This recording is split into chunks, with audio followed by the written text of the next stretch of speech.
Shalom, nous allons étudier le Daf Kafred dans Masechet Bava Metzia. Et nous allons reprendre au tout début vraiment du Daf et la Hadidnan, mais avant cela nous rappelons le sujet que l'Agma a traité. On avait vu que selon Rava, les simanim étaient midarabanan, c'est-à-dire le fait de pouvoir compter sur les signes que quelqu'un donne sur un objet était une logique des sages, mais pas de la Torah. Alors l'Agma s'était posé la question, si c'est ça, comment peut-on rendre un objet à quelqu'un lorsqu'il nous donne des signes, puisque Minatora ne devrait pas être sommaire dessus.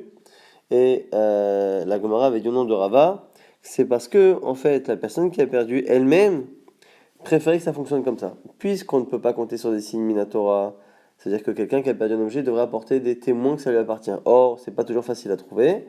Et donc lui-même accepte de jouer ce jeu-là, quitte à ce qu'éventuellement il y ait une personne malhonnête qui connaisse ces signes distinctifs et qui puisse à ce moment-là récupérer l'objet à sa place. Mais en tout cas, on imagine pour l'instant selon Rava, où c'est pas Minatora, que le fonctionnement des simanim repose sur le fait que les personnes qui perdent les objets eux-mêmes acceptent cette règle du jeu qui les arrange. La Gemara s'étonne, et là dit Nan, on a une Mishnah qui dit Matzah, Tachir shel shtarot, O Aguda shel shtarot, celui qui a trouvé des documents qui sont attachés les uns aux autres sous forme de tachir ou de aguda, ou un bouquet, quelque chose qui est assemblé ensemble, arezé yachazir. On doit les rendre en fonction du siman, en fonction du signe. Le seul problème ici, c'est que dans un document de prêt ou un document qui engage, il y a souvent dans un document de prêt, il y a toujours un gagnant ou un perdant. Donc il y a quelqu'un qui a prêté de l'argent. Si on rend l'argent au prêteur, ça veut dire qu'il peut encore réclamer l'argent. Si on le rend à l'emprunteur, ça veut dire qu'il pourra dire après qu'il a remboursé puisqu'il a encore le document, il a le document dans les mains. Et du coup, en fonction de qui récupère le document, on est en train de déterminer qui pourra dire que ça n'a pas été payé ou ça a été payé. Et du coup, c'est important. On va dire, Achinami, Nichalé le levé, l'adoré le malvé. Et là, ici, où il y a un gagnant et un perdant, tu ne peux pas dire que les deux acceptent cette règle et que ça les arrange. La Gemara dit la Amarava, Simanim d'Oraita. Donc la Gemara, du coup, à cause de cela, à cause des objets sur lesquels il y a forcément un gagnant et un perdant, lorsqu'on parle ici par exemple des documents de prêt, la Gemara dit selon Rava, Simanim d'Oraita. Tu as raison, obligé de dire que le Siman, c'est d'Oraita. Dire-t-il comme c'est marqué, Ve'aya imecha derosh achicha oto. Lorsque tu trouves un objet, l'objet restera avec toi, ad derosh achicha oto, jusqu'à ce que ton frère vienne le réclamer. Et derosh, c'est à la fois réclamer, mais c'est à la fois enquêter. Alors la Gemara dit, mais c'est évident que c'est lorsque la personne demande demande l'objet qu'on le lui rend. Et là, Darshehu, là ici, Aderosh Achicha, c'est lui qui est Doresh, ton frère qui est Doresh qui demande, mais aussi toi qui est Doresh Achicha qui enquête et qui analyse celui qui vient réclamer l'objet. Im Ramayhu, Im Enoramay, savoir s'il est honnête ou malhonnête. Et donc finalement la simanim, je m'amène comment savoir si la personne est honnête ou pas honnête. A priori avec des simanim, c'est comme ça que la Gemara, pour l'instant en tout cas, répond. Et donc du coup, on a vu que selon Rava finalement, les simanim étaient également en Deoraita. Et donc finalement, ce qu'on apprend ici, c'est que c'est un pasouk. Vaya imechad derosh achicha oto. Dans la Gemara, Marava, on nom de Rava toujours. Seloma simanim Deoraita. Verchoulé, on a vu dans Rava que si tu dis que les simanim sont Deoraita, la Gemara dit, mais attends, il vient de dire que c'est Doraita. Pourquoi il dit si tu dis que Inkim Seloma, Hapashitle, Simanim Doraita. Pourquoi Rava envisage que ce soit Doraita alors qu'il a dit que c'était Doraita? La Gemara dit, Mishum des Kalememar Kedeshanim, parce que, en réalité, on peut répondre comme on a vu précédemment. Dav Kavzaïn, on avait vu qu'il y a encore une autre possibilité d'expliquer le verset. Lorsque la Torah nous dit à Derosh Achicha qu'il faut que tu enquêtes à propos de ton frère avant de lui rendre son objet, on peut aussi demander des témoins. Et donc finalement, c'est pas forcément une preuve que les simanim sont minatora. On peut très bien dire que on ne rend pas des objets minatora par des simanim. Minatora, ça ne marche pas. Mais ce que la Torah a demandé, c'est qu'on ait des témoins au moins, qu'on amène des témoins pour prouver la propriété de la personne par rapport à cet objet. Et donc, comme c'est pas la seule manière de lire, c'est pour ça qu'il dit si tu dis que.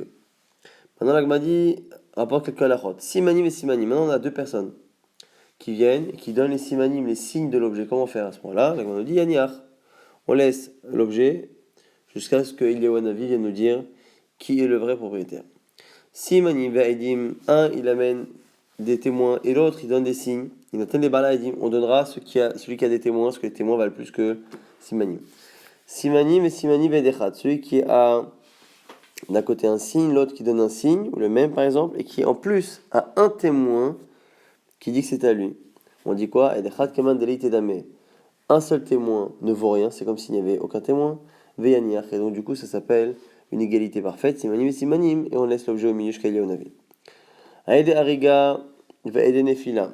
Des témoins, là, souvent l'exemple qui est donné dans la Gemara, on parle d'un talit comme dans la Mishnah, première Mishnah de la Maseret, et donc on parle d'un vêtement, donc on a un témoin que c'est lui qui a brodé le vêtement, qui l'a composé, alors ça peut être aussi fabriquer un objet, et un autre qui dit que il a vu l'objet tomber des mains de la personne. Aide Nefila, qu'est-ce qu'on dit? Tinaten, Aide Nefila. On rend l'objet à celui qui a des témoins, comme quoi l'objet est tombé chez lui. Parce qu'on se dit, c'est vrai que c'est peut-être l'autre qui a fabriqué, mais entre-temps il l'a vendu, et finalement c'est de lui que l'objet est tombé, c'est lui qui l'a perdu. Midat orko, midat rorbo, celui qui donne la longueur d'un vêtement, et l'autre donne la largeur. Tinaten, les midat orko, on donne à celui qui a qui nous informe sur la longueur du vêtement. Pourquoi des minat rorbo shavrei kamesha'ala kan mekasela maravekae midat orko lo mishta'er le. On dit que parce qu'en fait la largeur c'est quelque chose qui peut être deviné. On peut deviner combien il faut de largeur pour un vêtement pour envelopper la personne, pour un talit, pour un vêtement, alors que la longueur c'est quelque chose de particulier. C'est vraiment la preuve que la personne connaît l'objet et le possède.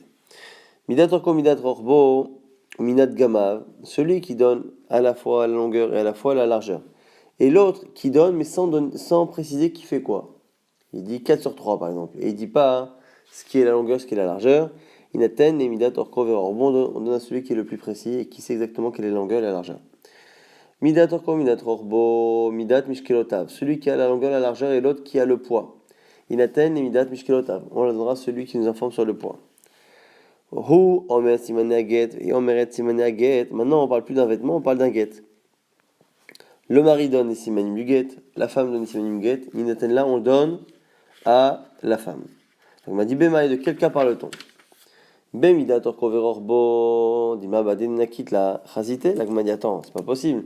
Si on parle de simanim au niveau de la dimension, on peut très bien imaginer que la femme ait vu le get dans les mains de son mari, qui ne lui a pas donné le get. Et qu'en le voyant, elle connaît le signe. Donc on ne peut pas se baser sur son information qu'elle nous donne pour nous dire qu'il lui a donné. C'est pas parce qu'elle sait la longueur et la largeur du get que le get lui a été donné. Donc m'a dit, et là, je vois ça d'autres ploni. Alors peut-être que c'est un signe mouvak. C'est-à-dire qu'elle dit, voilà, il y a un trou au-dessus ou à côté de telle lettre. C'est un signe mouvak. Donc m'a dit, Omer simane achut. Vei omeret simane achut, inaten là. Autre cas, il y a le guet est attaché par un fil, lui il donne un signe sur ce fil-là, la femme aussi, on donne à la femme. L'agma pose la même question, mais il est ma mechivara ou besumaka. Si tu dis que c'est la couleur du fil, rouge, blanc, dilma badena kitle, chazité, ça aussi elle peut le voir de loin, et le fait qu'elle connaisse ce signe-là ne prouve pas qu'elle a déjà reçu ce guet, et là, Mimina Torko. Donc c'est forcément la longueur du fil, où là, effectivement, il faut l'avoir eu en main. Troisième cas, Hu Omer Bachafisa, Hi Omeret Bachafisa. Si elle a dit, voilà, le document était dans une petite poche comme ça en cuir, et lui dit la même chose, Inatenlo, on le donne cette fois au mari. Maïtama, pourquoi Midaedra et Kolma de Hitle, Bachafisa ou de Manachle, parce qu'elle connaît son mari, elle sait qu'il met ses documents dans ce genre de porte-documents en cuir. Et donc, du coup, elle ne prend pas beaucoup de risques à dire cela. Donc, on voit bien ici que lorsque l'on donne à la femme, c'est lorsque le signe est mouvak. Et le signe étant mouvak, on sait forcément que si elle connaît ce signe précis, c'est que l'objet lui est passé dans ses mains et donc elle a déjà reçu le guet.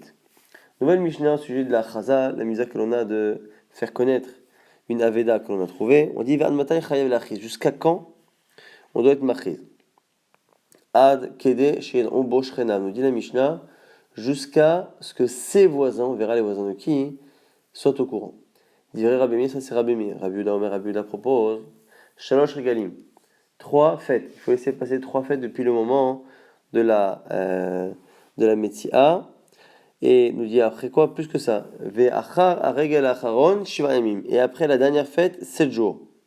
Donc imaginons que l'on trouve en début d'année, mois de Hadar par exemple, mois de Hadar, la personne devra faire une achaza à Jérusalem à Pessah, aller à Jérusalem à Pessah, après à Shavuot, aller à Sukkot. Et fin de Sukkot, comme aujourd'hui, attendre encore 7 jours. Sur place à Jérusalem, le temps qu'une personne ait pu entendre qu'un objet a été trouvé et qu'elle soit obligée de rentrer chez elle, la personne, pour aller vérifier si effectivement ce type d'objet-là ne lui manque pas, pour revenir après dire effectivement c'est le mien. Donc 7 jours après, déchirer les bétos les shlosha, 3 jours pour qu'il rentre, et Azor shlosha et 3 jours pour qu'il revienne, Yachiz et Mechad, et qu'après il puisse faire cette achaza le 7e jour. Donc ça c'est l'avis de Rabbi Yehuda. Au sujet de Rabbi Meir qui avait dit que c'était jusqu'à ce que les voisins soient au courant, là il m'a dit Tana Shrena Veda, c'est qui? C'est Shrenim. Alors, Maï Shrena Veda, c'est quoi Shrena Veda qui sont marqués dans la Braïta? Donc la Mishnah a dit ses voisins. Nous dans la Braïta on a Shrena Veda, les voisins de la perte. La Gemara dit Maï Shrena Veda. In Shrenim Shil Bala Veda. Si tu dis que les voisins de la perte de l'objet trouvé, c'est les voisins du propriétaire de l'objet trouvé, Shrenim de Bala Veda. Hein. Mais c'est pas possible parce que comment on peut juger que le moment est passé en se basant sur le fait que les voisins du vrai propriétaire sont au courant alors qu'on ne connaît pas le propriétaire par définition. Il y a dans les îles, mais s'il connaît le propriétaire, il a qu'à aller le rendre. Donc on ne connaît pas les voisins du propriétaire parce qu'on ne connaît pas le propriétaire. Et là, quand on dit les voisins de l'objet perdu, c'est pas les voisins du propriétaire de l'objet perdu, mais c'est les voisins de l'endroit où l'objet a été perdu.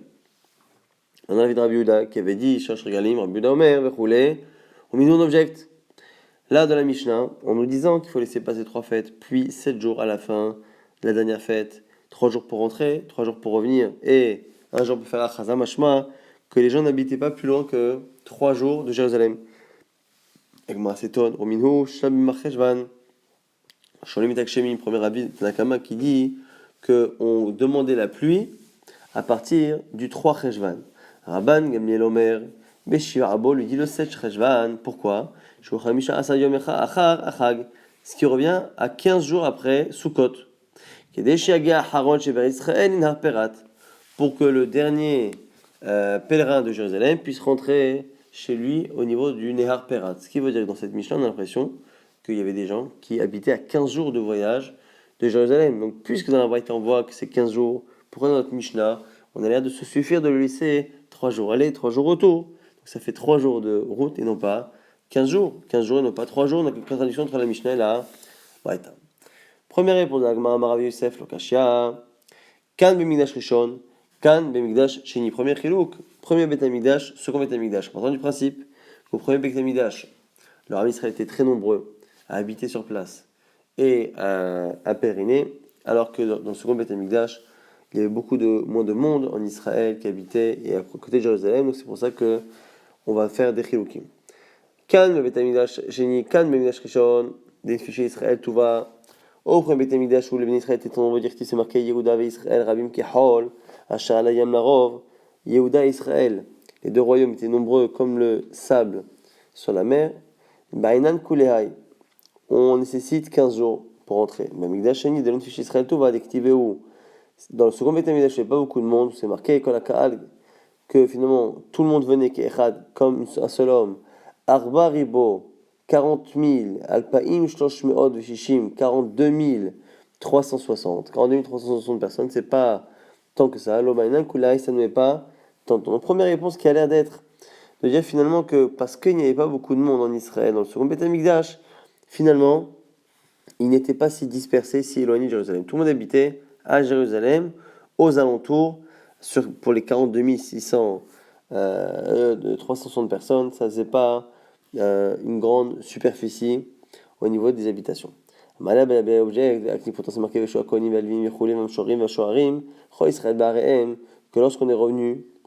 lorsqu'on est venu de Bavel, on a dit là-bas qu'ils sont revenus, les Kohanim, les Lévi'im, les chanteurs, ils sont revenus dans leur ville. Ce qui sous-entend que les Bnei Israël ont retrouvé, plus de 10 ans plus tard, ont retrouvé leur ville, et donc ils se sont installés dans les mêmes contrées qu'au premier Beth Amikdash. Donc dire qu'au second Beth Amikdash, Israël était moins dispersé en Israël et moins éloigné de Jérusalem, ça a l'air d'être faux. Alors la Gemara donne finalement une autre réponse. Kevan de'achiu ipra mistara, c'est l'inverse. Mikdash rishon fiché Israël tuva dem tzavat alma. En fait, toujours on dit que au premier Beth Amikdash il y avait plus de monde, au second il y avait moins de monde, mais au lieu de dire qu'à cause du monde ils mettaient plus de temps au premier Beth Amikdash, c'est l'inverse. Comme ils étaient nombreux, il y avait beaucoup de transports organisés pour Jérusalem et depuis Jérusalem. Des Masarat Ma'alma, Mishtakre Shayarata, des Azlan ben Bimama ben Vilali ont trouvé des transports le jour et la nuit pour aller quitter Jérusalem. Lovaina Kuleai, on mettait pas tant de temps, 3 jours c'était réglé. Sagevit la Tayoma, ça suffisait 3 jours. Migdash, et nous avons mis Migdash, de l'autre fichier Israël, tout va où il n'y a pas beaucoup de Ben Israël. Vedom et Savat Alma. Et il n'y avait pas donc de gens qui voyageaient ensemble. L'homme Ishtakre Shayarata, Azle ben Bimama ben Vilali, on ne trouvait pas beaucoup de transport jour et la nuit, bah, il y en a coulé et ça mettait 15 jours. Ça, c'est une réponse qui est donnée. Deuxième réponse, parce que la première a été réfutée, remplacée par celle qu'on vient de donner. Donc la deuxième réponse validée, Rava Amar, Loshna Migdash Rishon, Loshna Migdash Sheni, ça ne change pas entre le premier et le second Beth Amikdash. Loïtrouha Banan, Baveda Yuda Midai. En fait, en réalité, il y avait des gens qui habitaient si loin. Et donc, du coup, on tenait compte d'eux pour la demande des pluies. On ne voulait pas que ceux qui étaient encore en chemin subissent la pluie. Donc, on attendait cette rajouat selon Rabban Gamliel. Simplement, là ici, on parle de quelqu'un qui est en train d'être Mishiv Aveda. Il a trouvé un objet et il veut faire la misère de Mishiv Aveda. Déjà, on lui demande d'être Machiz, première règle, deuxième règle, troisième fête. Troisième fête, on lui demande de rester après tout le monde. Il reste déjà 7 jours si on tient compte des personnes qui habitent à 3 jours de Jérusalem.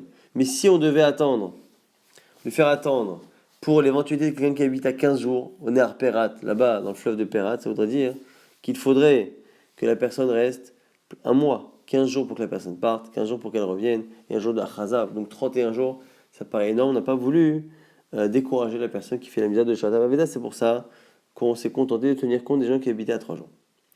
Amar Ravina. Ravina maintenant nous dit Shma Mina ki machiz glima machiz. Lui, il veut prouver Ravina que lorsqu'on est machiz, la question c'est toujours qu'est-ce qu'on est machiz? Est-ce qu'on dit j'ai trouvé un objet perdu ou est-ce qu'on dit quel est le type d'objet qu'on a trouvé? Alors lui Ravina il veut dire que on décrit l'objet qu'on a perdu. On dit glima, j'ai perdu un talit, j'ai perdu un objet, un vêtement. Et c'est car si tu dis que on ne fait que dire qu'on a trouvé un objet, il faut encore rajouter un jour pour l'attendre. Pourquoi? Parce qu'il faudrait que la personne fouille dans tous ses biens pour voir si elle n'a pas perdu un objet. Et la c'est la preuve de Ravina. Parce qu'on a dit qu'il fallait qu'une personne rentre 3 jours pour voir chez elle, après 3 jours pour qu'elle revienne, et un jour à la fin pour qu'elle vienne se faire connaître à la personne qui a trouvé l'objet. Donc on n'imagine pas que la personne, lorsqu'elle rentre, a besoin d'un jour pour vérifier si l'objet lui manque. Et donc, nous dit Ravina, je veux dire, c'est forcément que la personne sait quoi chercher. C'est-à-dire qu'elle a entendu, on lui a dit, voilà, il y a un talit qui a été perdu, rentre à la maison, il cherche dans ses talitotes si un talit lui manque. Mais si on avait dit, voilà, j'ai trouvé un objet, c'est-à-dire que chaque personne qui rentre chez elle aurait dû vérifier si aucun de ces objets manque, ça nécessite une journée en plus. Ravan n'est pas d'accord, il dit, Amar Afilutema Vetamachiz. Là aussi pareil, tu ne peux pas dire ça parce que le temps qu'on fait attendre à celui qui a trouvé l'objet n'est pas un temps très strict, puisque dans le fond, on évite de trop peser sur lui. Donc du coup, c'est pas parce que on n'a pas attendu autant de temps, 8 jours, 9 jours, 10 jours, même peut-être un mois, c'est pas la preuve ni que les gens habitent pas à plus de 3 jours, ni qu'on a dit si c'était un tel objet ou pas.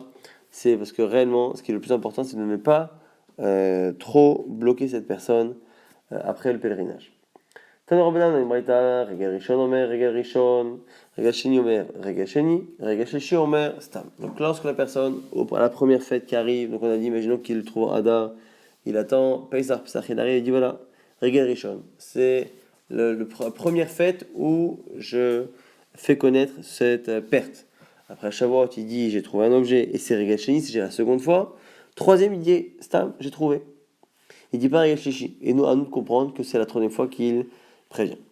Il m'a dit, mais pourquoi il dit pas? Les Marigeshishi, pourquoi il dit pas? Hein, c'est la troisième fête où il fait connaître. Il m'a dit, de l'âté, il a chalofé bécheni. Pour pas qu'il se trompe, celui qui annonce, avec le deuxième. Là, il m'a dit, Sheninami. A-t-il chalofé berishon? On va dire, si c'est ça, s'il confond 2 et 3, il peut confondre un et 2. Il m'a dit, oui.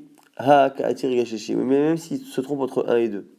Et que finalement, au lieu de dire que c'est la deuxième fois qu'il annonce, il dit que c'est la première fois. Bon, c'est pas grave, parce qu'au pire, la personne qui entend que c'est 2 ou que c'est un à la place se dira il y a toujours un moyen de se rattraper.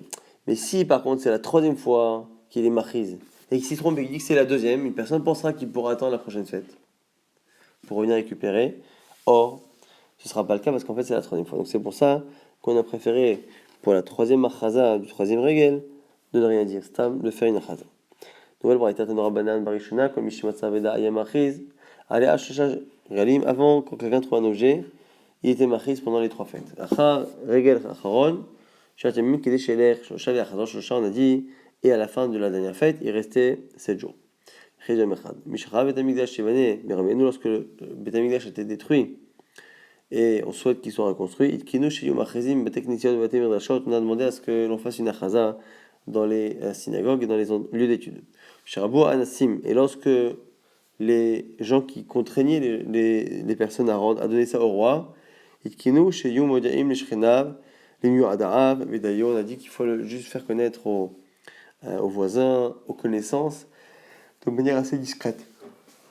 Donc ici on a appris que les Anassim c'était des Goïm, des Parsim, des Perses qui avaient l'habitude de dire que tout objet trouvé appartenait au roi. Ouais, Misharbo Anassim, d'Amré, Aveta les Makas, que l'Agmara nous dit tout de suite, c'est quoi les Anassim? Ceux qui disaient que les objets trouvés appartenaient au roi. Et l'Agmara apporte une histoire pour illustrer.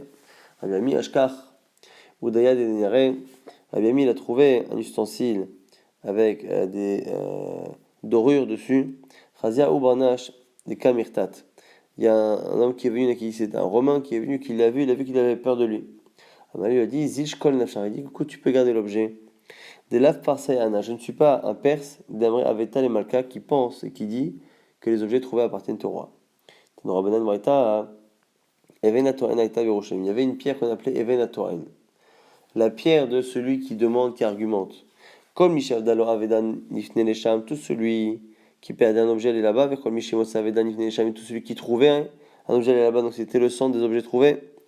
Zéomed Omachiz, Zéomed Meten Simanim. Un, il vient et il dit qu'il a trouvé un objet, l'autre vient et donnait ce qui est réclamé, venait donner les signes. Et donc là, il apprenait Zoish Shanino, c'est ce qu'on a vu dans l'épisode de Choni Margal.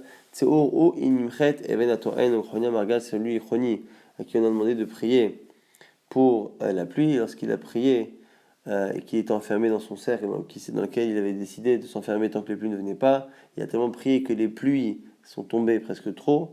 Et lorsqu'on lui a dit peut-être qu'il fallait qu'il prie pour que ça s'arrête, il a dit allez voir dans justement ce Even, Tseur ou sortez et regardez, et Nimchet, si elle a été recouverte, Even à Toren, cette fameuse pierre à Toren où les gens allaient réclamer ou montrer les objets trouvés, il a demandé à vérifier que cette pierre soit bien inondée pour à ce moment-là éventuellement demander l'arrêt de l'eau. Donc ça ici, c'est une allusion justement à ce Even à Toren dans l'épisode de Chonia Margal. Nouvelle Mishnah, Amar et Aveda velo Amar Simania. Celui qui demande l'objet lui dit que voilà, il parle de la Veda, il demande la Veda, l'objet. Velo Amar Simania, il n'a pas donné les signes. Lo iten lo, on lui donne pas. Ve Aramai, et maintenant le malhonnête. Afalpi chez Amar Simania, lo iten lo. Et le malhonnête, même s'il donne des signes, on lui donne pas. Donc celui qui est réputé comme étant un menteur, malhonnête, on lui donne pas. Chez nous, marqué Adarosh Achicha Oto. L'idée, c'est Ad Shekidrosh et Achicha Imramai Imenoramai. Jusqu'à ce que tu vérifies s'il est honnête ou pas honnête. Ce qui veut dire que même dans l'absolu, lorsque l'on dit qu'il faut des simanim, les simanim ont pour but de vérifier qu'on n'a pas affaire à un ramaï, à un malhonnête. Si on sait dès le départ qu'il est malhonnête, il n'y a même pas besoin de simanim. Les simanim ne sont qu'un moyen de vérifier l'honnêteté ou pas chez quelqu'un chez qui on n'a pas la certitude s'il est honnête ou pas honnête. Donc là, comment on explique Itmar Ayudamar Aveita Machiz, Veranachman Amar Glima Machiz. On retourne encore une fois à cette marloquette qu'on a vu il y a quelques instants entre Ravina et Rava. On la retrouve ici entre Rav Yuda et Ranachman. Est-ce que lorsqu'on trouve un objet ici, en l'occurrence un glima, un talit, un objet, à un vêtement, est-ce que on est machriz une aveda, j'ai trouvé un objet, ou est-ce que on précise l'objet trouvé? Rav Yuda Maraveita machriz, selon Rav Yuda, on ne fait que dire qu'on a trouvé un objet. Des yamak, des machriz rechinal les ramai, car si tu dis glima machriz, on devrait craindre les malhonnêtes. Si on dit j'ai trouvé un talit, les personnes vont savoir qu'ils ont un ami qui a perdu un talit parce qu'ils ont entendu une personne se plaindre comme quoi elle a perdu un talit. Il connaît le signe, il vient hop, il le prend. La manière Anachman Amar, Anachman dit glima machriz. Non, non, non, on dit glima. La ramai le chashinal, on ne craint pas, on n'a pas peur des malhonnêtes, non pas parce qu'il n'y en a pas, parce que des imken, et là d'avoir sauf car si ça tu ne peux rien faire. Parce que tu peux toujours craindre que quelqu'un soit au courant de la perte de l'objet de quelqu'un, connaisse un signe et vienne le récupérer. Tanan, on a une Mishnah qui vient objecter sur Rav Nachman. Amareta veda velo amareta simanea are zeloitel. On a dit si la personne qui réclame l'objet dit le nom de l'objet et ne donne pas les signes. Alors on a dit on lui donne. Alors c'est pour ça on lui donne pas. Si on pense à lui comme Rav Yuda, qu'on ne décrit pas l'objet lorsqu'on dit qu'on a perdu un objet. Là, je peux comprendre la nécessité. Hakamash malan, qu'est-ce qu'on apprend? Même si la personne qui réclame a précisé ce que c'était, c'est-à-dire que la personne dit j'ai trouvé un objet. L'autre vient et dit je sais que l'objet que tu as trouvé, c'est un talit. Donc il a déjà apporté une information, mais il ne donne pas de signe. Alors on a un chidouche. Quoi? Qu'il a simanim le mardan, on lui donnera pas tant qu'il n'a pas donné les signes. Et là, il y a marde glima machiz. Mais si tu dis que la personne qui a perdu, elle dit ce que c'est. J'ai trouvé un objet perdu et c'est un talit. À quoi ça sert de me dire que lorsque la personne qui réclame vient dire que c'est un talit et qu'elle ne connaît pas le signe, on lui donne pas, c'est évident. Que quand elle dit que c'est un talit, elle ne fait que répéter ce qu'elle a entendu. Amario glima va mario glima. Qui le amar simanim le madrinane. Si lui il a dit que c'est un talit et l'autre répète rends-moi l'objet que je sais qui est un talit, évidemment qu'on ne lui rend pas. Enfin non, tu as mal compris. C'est sûr qu'on peut dire que glima machiz, qu'on dit ce que c'est. Et amar eo glima, amar eo simanim. Ou maïla amaret simanim. Alors en fait, ce qu'on peut dire ici, c'est qu'en fait il a donné des simanim, mais pas des bons. L'amar simanim ou vakim dida. Il n'a pas donné des signes précis par rapport au talit, il a juste donné la couleur par exemple. Et du coup, c'est pas assez fort. La Gemara maintenant reprend la fin de la Mishnah qui avait dit que le Rama on lui donnait pas. Celui qui était réputé comme étant malhonnête, on lui donnait pas. Faire Rama, Yafalpi, Amar, Et Simanea, Arezolo Itenlo. Tanora Banan, la Gemara dit, Barishona Kol Misha Abda, Lo Aveda, Aitanoten Simani, une note là. Au départ, lorsqu'on trouvait un objet, tout celui qui donnait des signes, prenait l'objet. Misharaboa Ramaim, lorsque les malhonnêtes se sont multipliés, Ikino Sheyu Omrim, Lot Seva Ve'edim, de Lav Ramai At Betol. On a institué à ce que la personne qui donne des signes apporte des témoins comme quoi elle n'est pas malhonnête, Ramaï.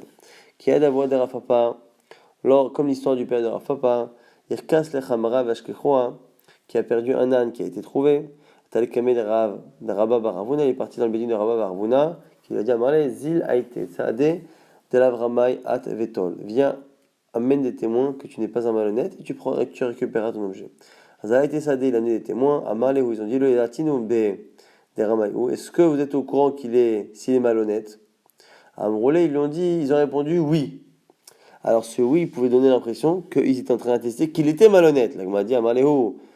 Alors le père de Rafapa, il a dit Anarama Ana, que je suis malhonnête, qu'est-ce que vous racontez? À Amroulé, ils ont expliqué non, Anan, Lavramay Ad Kamrinan. Quand on a dit oui, si oui, nous attestons qu'il n'est pas un Ramay. Maraba Baravuna, Mistabra Lomaïte Inish, Chovtalinafshi. On écoute ce qu'ils disent et on ne dit pas qu'ils ont changé d'avis, qu'ils se contredisent. Parce qu'en fait, c'est sûrement vrai ce qu'ils ont dit que c'était leur intention première. Pourquoi? Parce que sinon le père de Rafapa n'aurait jamais amené des témoins qui viennent justement l'enfoncer et dire qu'il est malhonnête. Nouvelle Mishnah par rapport à ceux qui trouvent un animal et l'animal a besoin d'entretien, d'être nourri et donc occasionne des pertes. Alors justement, celui qui a perdu son animal et qui le récupère devra rembourser à celui qui a trouvé l'objet les frais d'entretien que lui ont coûté la présence de l'animal. Tout animal qui sait, qui travaille, qui fournit, qui donne un gain à ceux qu'il possède et qui consomme, qui en même temps coûte, il y a un sévéochel. Celui qui trouve, il a qu'à l'utiliser comme un propriétaire, c'est-à-dire il profite du travail de l'animal, de la vache, du taureau, il le fait labourer, et en même temps il lui donne à manger.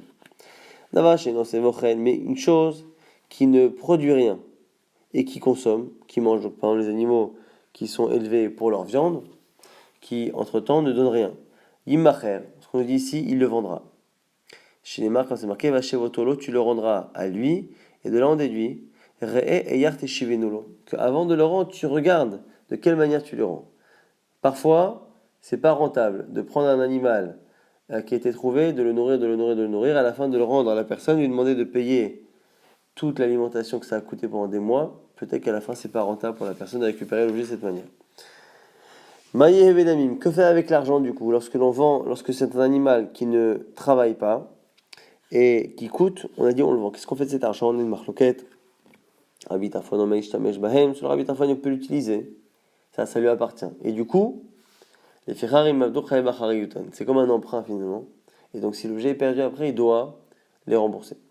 Rabbi Akiva Omer, le Ishtamesh Bahem sur Rabbi Akiva, il ne peut pas les toucher. C'est pas à lui. L'argent qui provient de la vente de l'animal est bloqué, et du coup, comme l'argent est bloqué, c'est pas à lui, lui, il est comme un chômeur, il est un gardien, et du coup, les Ferrari Mavdo, si après l'argent se perd, il n'en est pas responsable parce qu'il n'est que chômeur. Maintenant, la Gemara s'étonne. Dans la Mishnah, on n'a pas donné de gvoul, on n'a pas donné de limite dans le temps. On a l'impression que lorsque quelqu'un trouve un animal qui travaille et qui consomme, il doit le garder ad vitam aeternam. On ne dit pas, on ne donne pas de limite. La Gemara dit, ou l'orlam, à jamais, Amar Nachman, Amar Shmuel, Ashtema Sachodesh. Réponse de Nachman, 12 mois, c'est la limite. Et la Gemara va confirmer cela avec une braïta qui donne 3 périodes en fonction des animaux. Tanya Nemiachi. Quand la vache c'est vochel qui donne par avec un mort, tout animal qui travaille et consomme, comme une vache et un âne, Metapel, Bahen Ashtema Sachodesh, ils s'en occupent en 12 mois, Mikan Velach, Sham, Demehem, Omanichan, à ce moment-là, au bout des 12 mois, il estime la valeur de l'animal et il bloque l'argent. Agalim ou Siachim, maintenant de petits bétails comme des veaux, ainsi de suite, mais t'appelles Ben Shushachodashim, il fait ça pendant 3 mois. Mikan Velar, Sham, Menyachan, après, pareil, encore une fois, il le vend et il bloque l'argent. Avazin, Tanegolim, les oies et des poulets, il t'appelle Ben Shoshim Yom, 30 jours, Mikan Velar.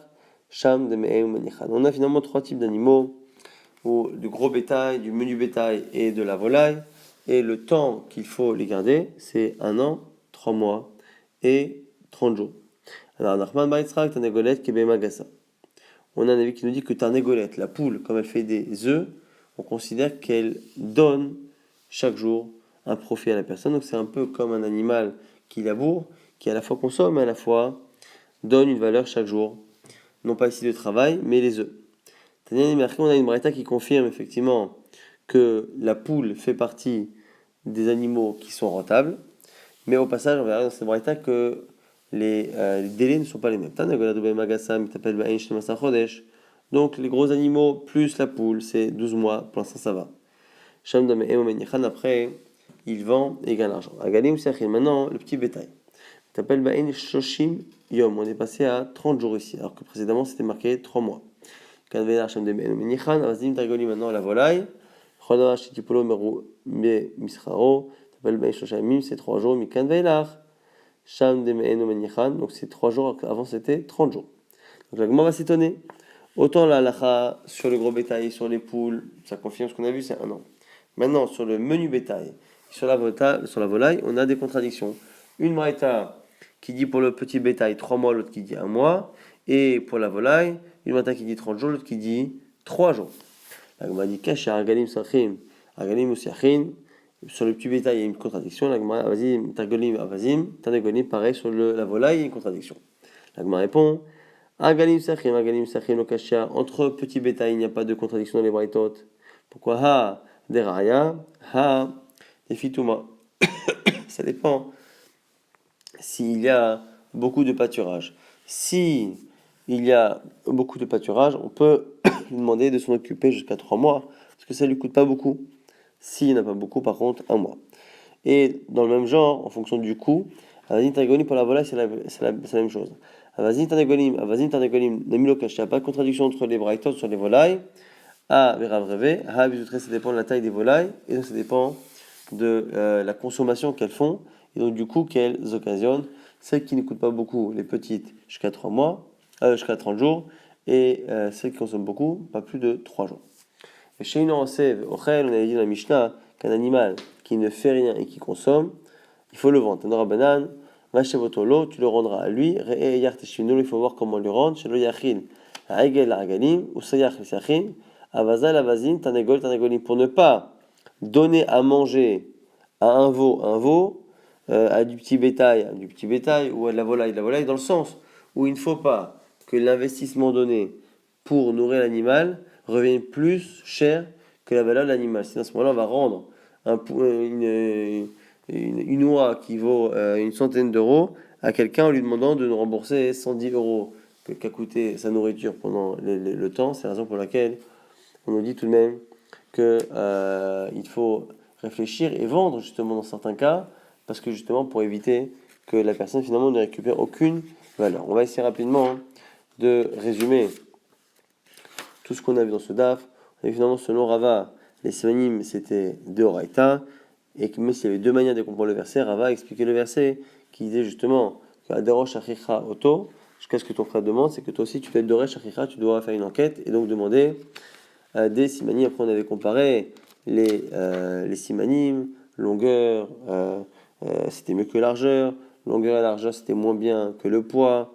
On avait après qu'entre un homme et une femme, si la femme et l'homme ont des signes, et des signes précis, c'est la femme qui l'emporte, parce que si elle connaît un signe précis, c'est que forcément elle a eu l'objet sous la main. Si par contre l'objet et le signe est quelque chose que l'on peut voir à distance, le fait qu'elle connaisse ce signe n'est pas une preuve que le gain a été donné, donc on le rend à ce moment-là au mari. Après, combien de temps doit être marié?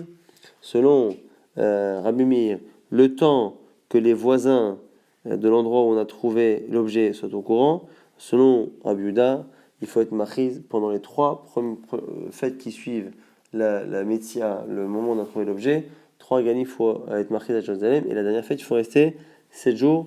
7 jours, le temps qu'une personne qui habite à 3 jours rentre chez elle et revienne après avoir vérifié que cet objet était bien perdu. On a vu qu'on n'allait pas jusqu'à 15 jours, plus 15 jours, parce que certains habitaient loin, parce que finalement on a dit qu'on ne tenait pas compte de cela parce qu'on ne voulait pas bloquer la personne trop longtemps, ou sinon, parce qu'il est possible qu'à l'époque du second Beth Amikdash, on mettait plus de temps à rentrer, et là, les Mishnah parleraient à l'époque du premier Beth Amikdash où il y avait beaucoup de transport, et donc on ne mettait que 3 jours pour aller dans les régions les plus éloignées de Jérusalem. On a vu également que, en fonction de l'époque, une fois qu'il n'y a plus le Beth Amikdash, on fait connaître la Veda dans les endroits publics comme les synagogues et les Beth Midrashot. Et si les Goïms veulent après voler ces objets, on est obligé de ne faire de Achaza que entre personnes proches. On a vu que quelqu'un qui est réputé comme étant Ramaï, on ne lui rend pas un objet parce que finalement, même les simanim, le but c'est de savoir s'il est Ramaï. Alors si on le sait dès le départ, il n'y a pas du tout de safek. Et on a vu toujours une marloquette entre Rav Yehuda, Rav Nachman, et on a vu précédemment au nom de Ravina et de Rava. Est-ce que lorsque l'on trouve un objet, est-ce qu'il faut faire connaître la nature de l'objet ou pas? Dire j'ai trouvé un objet ou dire j'ai trouvé un talit, c'est une marloquette, chacun avec ses preuves. Et on avait terminé par une distinction lorsqu'on trouve un animal, entre un animal qui coûte mais qui en même temps produit, et un animal qui ne produit rien. Lorsque l'animal produit, on va le garder tout de même un certain temps. Et la limite, c'est 12 mois pour le gros bétail, 3 mois ou 1 mois pour le petit bétail, et 30 jours et 3 jours pour le petit bétail en fonction du coût de revient de l'alimentation de l'animal. Et on a dit par contre, si l'animal ne rapporte pas, rapidement, on le vendra pour ne pas justement que la personne qui récupère son animal soit obligée après de payer des frais d'entretien qui reviennent finalement plus cher que l'animal, que la personne ne récupère finalement aucun gain, aucun profit de cet animal.